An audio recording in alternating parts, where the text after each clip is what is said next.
سرسراہٹ اور آنکھوں میں چھپا خوف، وہ مخلوق جو دیکھتی ہے، سنتی ہے، مگر خود سامنے نہیں آتی۔ ایک ایسی دنیا جو رات کے اندھیروں میں آباد ہوتی ہے۔ اللہ اکبر! ایک اندیکھی مخلوق کی تلاش میں آپ کے لیے لایا ہوں پھر سے ایک خوفناک واقعہ، آپ کے اپنے یوٹیوب چینل ابو وحید سٹوریز آفیشیل پر۔ حادثوں سے بھری زندگی میں پھر ایک خوفناک کہانی کے ساتھ حاضر ہوں۔ یہ کہانی ہے ماریا کی۔ ماریا کے موبائل پر بیل مسلسل ہو رہی تھی۔ ماریا ابھی بازار سے لوٹی تھی۔ پرس سے موبائل نکال کر دیکھا تو چہرے پہ مسکراہٹ بکھر گئی۔ طاہر کی کال تھی۔ ماریا کی طاہر سے دوستی اچانک رونگ نمبر سے ہی تو ہوئی تھی۔ ماریا کی شادی بھی ہو چکی تھی۔ آصف ماریا کا شوہر اور سرکاری پوسٹ پہ تھا۔ پوسٹنگ ہونے کی وجہ سے دوسرے شہر آنا پڑا تھا۔ بڑا خوبصورت شاندار ایک گھر ملا تھا، مگر یہ طاہر پتہ نہیں کہاں سے دونوں کے درمیان آ چکا تھا۔ ماریا کے ہیلو کہنے پر دوسری طرف سے آواز آئی، کہاں ہو تم؟ کب سے فون کر رہا ہوں؟ طاہر نے بڑے انداز سے پوچھا۔ ماریا نے مسکراتے ہوئے کہا، کچھ شاپنگ کے لیے بازار گئی تھی، میرے بنا اداس ہو جاتے ہو تم۔ ماریا بات کرتے کرتے اچانک گھومی کہ اس نے دروازے پر ایک کالے رنگ کا بلّا بیٹھے دیکھا جو ماریا کی طرف دیکھی جا رہا تھا۔ ماریا پھر سے بری طرح ڈر گئی تھی۔ وہ بلّا پھر آ گیا ہے اور مجھے ہی دیکھ رہا ہے، مجھے ڈر ہے کہیں آج مجھ پہ حملہ نہ کر دے، ماریا نے طاہر کو فون پہ بتایا۔ عجیب بات یہ تھی وہ کالا بلّا پورا دن نظر نہیں آتا تھا، مگر جیسے ہی ماریا طاہر سے فون پر بات شروع کرتی، پتہ نہیں کہاں سے وہ کالا بلّا ماریا کے سامنے آ کر بیٹھ جاتا۔ طاہر نے ہنستے ہوئے کہا، یہ بھی تمہارا عاشق ہی لگتا ہے جو تمہیں دیکھنے آتا ہے۔ ماریا طاہر کی بات سن کر مسکرا پڑی اور کہا، اچھا میں فون بند کر رہی ہوں، آصف بھی آنے والا ہے، کل بات کریں گے۔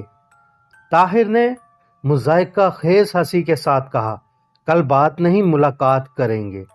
ماریا اور طاہر نے ابھی تک ایک دوسرے کو دیکھا بھی نہیں ہوا تھا، ملاقات طے پا گئی۔ فون بند ہو گئے۔ آصف اپنے آفس سے واپس آ چکا تھا۔ ماریا نے آصف کو کالے بلے والی ساری بات بتائی، مگر جھوٹ ساتھ یہ بولا کہ وہ ہر وقت گھر میں ہوتا ہے اور اسے ڈر لگتا ہے، یہ گھر میں جنات رہتے ہیں۔ آصف ماریا سے بہت ہی زیادہ محبت کرتا تھا۔ وہ ماریا کی بات سن کر مسکرایا اور کہا، ایسا کچھ نہیں ہے، کسی آس پاس والے کا ہوگا، ویسے ہی گھومتے گھومتے آ جاتا ہوگا، یا تمہیں اکیلا دیکھ کر تمہاری حفاظت کرتا ہوگا۔ ماریا چپ سی ہو گئی کیونکہ وہ تو کسی اور دنیا میں گم طاہر کی ملاقات کا سوچ رہی تھی۔ اگلے دن صبح آصف اپنے آفس جا چکا تھا۔ کچھ دیر بعد ماریا تیار ہو کر اسی ریسٹورنٹ میں جانے کے لیے گیراج سے گاڑی نکالنے لگی۔ ماریا نے دیکھا وہ بلّا انتہائی غصے میں گھرا کر دیواروں پر پنجے مار رہا تھا اور دیواروں کو چھیل رہا تھا۔ ماریا بری طرح ڈر گئی، فوراً واپس اندر جا کر دروازے کو اندر سے لاک کر لیا۔ طاہر سے ملاقات فون پر پوسٹ پون کر دی اور طاہر کو بلے کا بتایا۔ طاہر اب کی بار کچھ غصے میں آ گیا تھا۔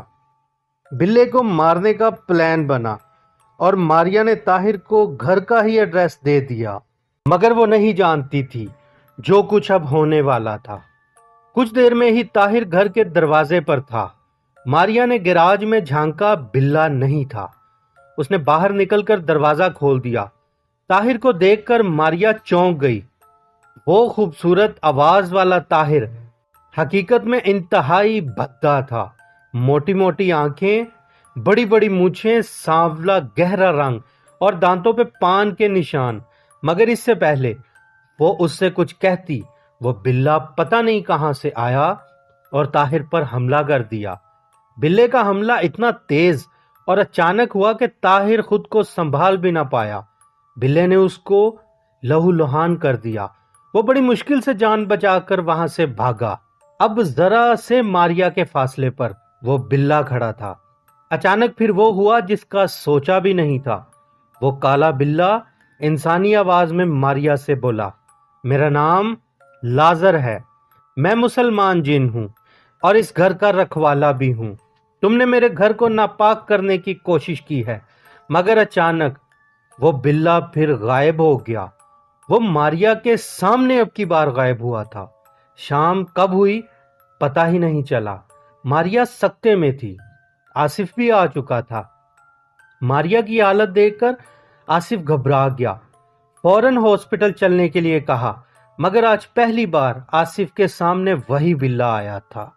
آصف سمجھ نہیں پا رہا تھا آخر معاملہ کیا ہے، مگر ماریا نے اچانک پھر خود ہی خاموشی کو توڑا اور بلے کی طرف دیکھتے ہوئے کہا، آصف میں نے تمہیں دھوکہ دیا اور پھر طاہر والی ساری بات بتا دی۔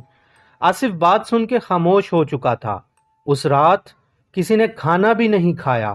رات کے پچھلے پہر آصف اپنے کمرے سے باہر آیا۔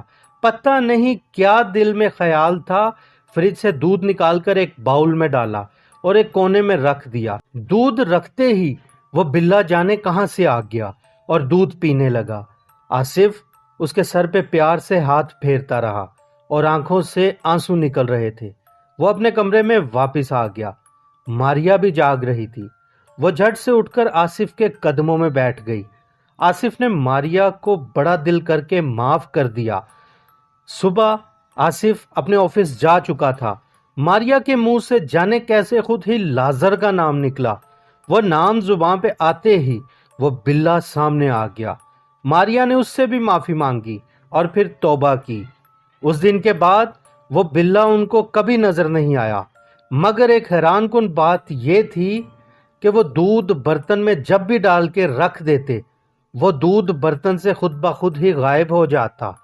حادثے زندگی کے ساتھ جڑے ہوئے ہیں، مگر آپ کامنٹ کر کے ضرور بتائیے گا، کیا جو ماریا اور طاہر کے درمیان تھا، کیا وہ ٹھیک تھا؟